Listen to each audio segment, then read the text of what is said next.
In our search for a better way to make a living, we've come to the conclusion that becoming an entrepreneur is actually safer than being an employee. And through our look at the entrepreneurial options, one particular path kept coming up from expert after expert. And I think most people will find it surprising because it's certainly a non-traditional business model. That model is for people to start their own business and become an entrepreneur through the creation of a network marketing business. Some people call it direct selling. Other people call it multi-level marketing, or MLM. The most common term today is network marketing, because network marketing best describes using a large group of independent distributors, independent entrepreneurs, to move a product or service more efficiently. We always write about the network marketing industry. And the reason we support the network marketing industry is because it really is a business school for entrepreneurs. Because most people come out of school looking for a paycheck. I think direct selling is a great way to do business today. It's very easy to get into that industry, and you can be self-employed, be in effect an entrepreneur. When we see multi-billionaires adding network marketing companies to their portfolio of companies, that would be a clue. When we see people who are very famous authors and very famous business people endorsing the industry, that would be a clue. These network marketing companies aren't $50 million companies, they're billions and billions of dollars. They lead the stock market, they're major companies. And network marketing gives you the spirit to be an entrepreneur. A traditional company will spend up to 50% of their total revenue on marketing. Network marketing companies use a different approach. Instead of having all that extensive marketing expense, they utilize a network of independent distributors to do the marketing for them. Now, why do they do this? First, because word-of-mouth advertising is so much more effective today than traditional media advertising. Second, some products need to be explained or demonstrated, and an independent salesperson can do that more effectively than an ad campaign. Third, it's completely efficient. The company only pays for the marketing of their product if a sale happens and not before. Imagine if Amazon allowed you to become an independent distributor and paid out 40% of its revenue to that distributor group. All you had to do as a distributor was recommend a product, and if a person bought it on Amazon, Amazon would take care of all the logistics, and you'd get paid for bringing the customer. Now imagine you got paid for every purchase that customer made for the rest of their lives. Well, Amazon doesn't offer this option, but network marketing companies do. 85% of all buying decisions in our society are made as a result of word of mouth or reputation. We're recommending things to each other all the time. You know, who's your dentist, who's your doctor, who's your lawyer, what detergent, what product are you using? We're talking to each other about the things that we love anyway. When you go into a big box retailer, you're lucky if the clerk looks you in the eye, much less gives you any detailed or accurate information about what you're purchasing. So of course, this personal information, this education coming from a friend, a neighbor, a relative, or even a stranger, but one who has experience with the product is extraordinarily valuable. As a matter of fact, network marketing can educate consumers probably better than any other form of marketing. It certainly can do better than advertising, because advertising usually has a certain hype to it and you can only get limited information. So, you know, network marketing trumps advertising. If you were a typical sales company and you wanted to sell $1 million a month worth of product, you might go find 100 superstar salespeople. The quota would be $10,000 a month.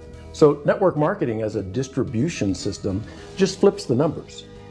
So we use 10,000 happy, raving fans of a particular product, and we don't concern ourselves so much with how much product each one of them individually sells. If they sell just $100 or $200 a month, and there's 10,000 of them, you're selling $1 million to $2 million a month worth of product. And that's the best way I can explain how network marketing works. This is the marketing arm of the company. There's not money being wasted on bricks and mortar. There's not money being wasted on inventory that's sitting stagnant somewhere. There's not employees standing around that don't have customers.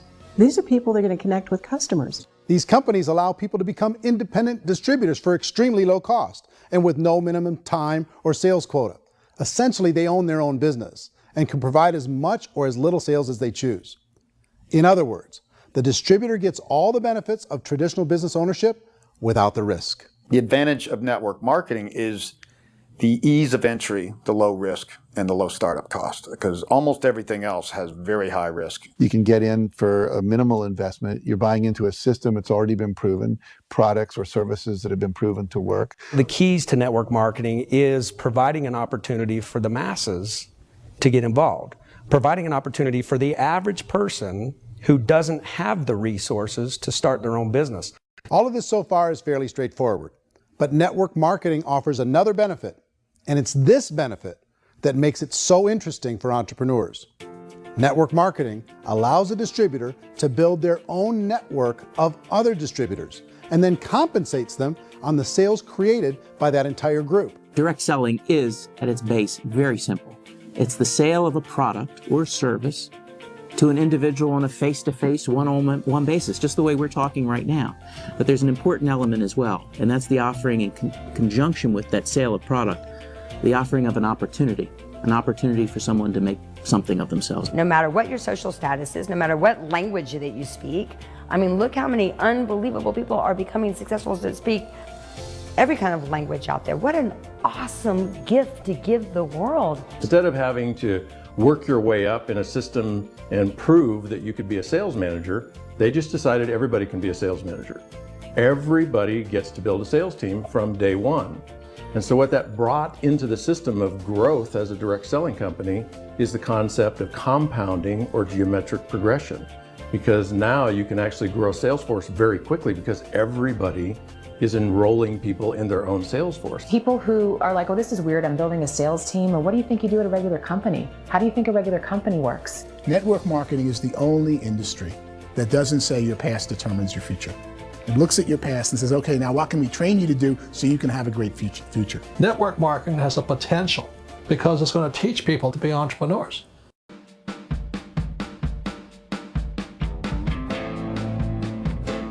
According to the Direct Selling Association, if you add up all the network marketing companies around the world, they combine to do over $178 billion a year in retail sales.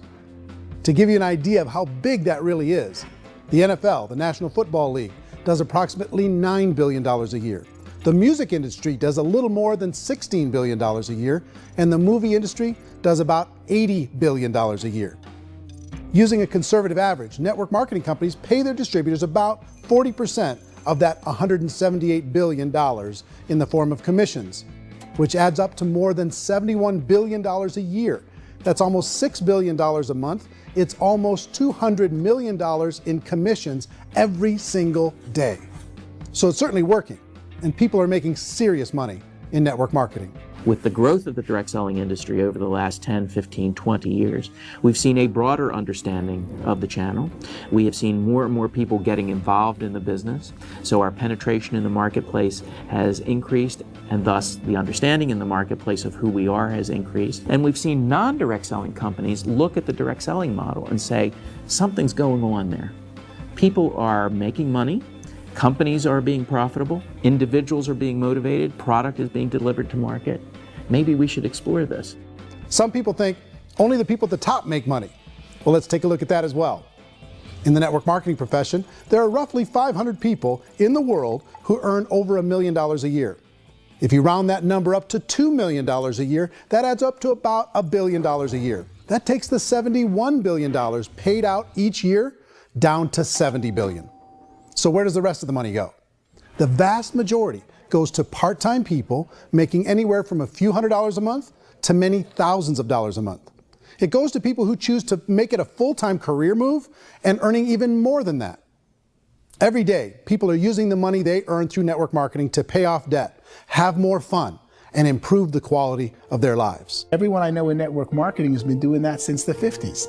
They go to work when they want to go to work. They stop working when they want to take time with their children to have a leisurely breakfast and discuss issues and drive them to school. They go back to work when they get home, wherever they're working out of. The biggest thing that I've seen is people that have become much happier in their life. A lot of people within the industry go on and make this a career and do extremely well at it. Network marketing has been nothing but good for everyone I know that's been involved with it because they did it seriously and they played full out and they've been very successful. It's been a constant barrage of success stories and people showing off stuff that they got as a result of it. How many people are involved?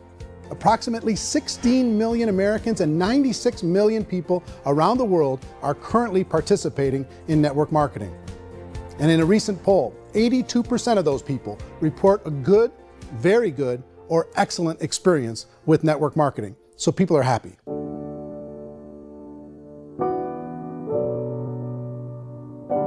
So I've taken a look at the network marketing profession and really tried to understand why so many people are confused as to the validity of this as a business. One is this pyramid shape. People get really messed up with this pyramid. Oh, it's one of those pyramid things. So I just think there are a lot of haters out there who really don't understand the industry and say, oh, it's a get-rich-quick scheme. It's a pyramid. You have thousands of MBAs. If all these MBAs are all trying to get to here, that's a pyramid. Only one guy's going to make it. You know, every 10 years, one's going to make it. Whereas you look at network marketing, it's like this. So you're here, and your job is to develop other CEOs coming up behind you. So it's an inverse pyramid. In network marketing, it's a very simple concept. If you sell product, you get paid. It is paid based on production. There is no first mover's advantage. There is no investment component where the more somebody spends, the more they're entitled to make. So the two are polar opposites of each other. It doesn't matter what shape the company is or the compensation plan is shaped, whether it's a circle or a pyramid or a triangle or a trapezoid, it doesn't matter. If compensation is coming primarily from recruitment, then you've got a problem.